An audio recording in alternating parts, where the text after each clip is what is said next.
On est au collège Le Galinet à Blain. On est venu animer un petit atelier avec des collégiens et la professeure documentaliste dans le cadre du projet éducatif départemental sur citoyenneté et numérique. On a une forme d'atelier qui est très adaptée aux collégiens.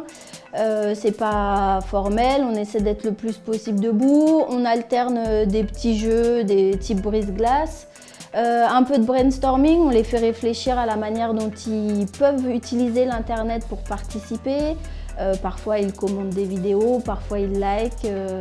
On les fait réfléchir un petit peu à tout ça et on les amène de fil en aiguille vers la possibilité qu'ils ont aujourd'hui de déposer des contributions, des idées sur la plateforme participative du département.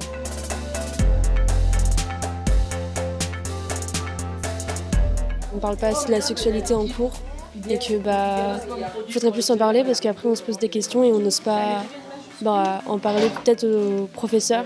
Par exemple là, ce serait des groupes de niveau pour des élèves à l'aise ou en difficulté. Nous, on a écrit une projection de film sur le temps de perm ou de la récré du midi. On a choisi d'organiser des séances sur les temps libres pour les collégiens pour qu'ils se mettent dans la peau d'un handicapé, par exemple les aveugles ou les personnes paralysées.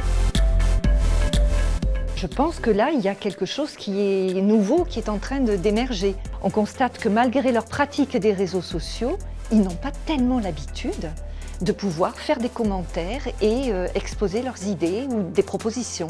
Souvent, les étudiants, on n'a pas la parole en fait. C'est souvent les adultes qui disent ceci ou cela et puis nous, au final, on ne dit rien, on ne dit pas ce qu'on ressent au collège et c'est bien d'en parler.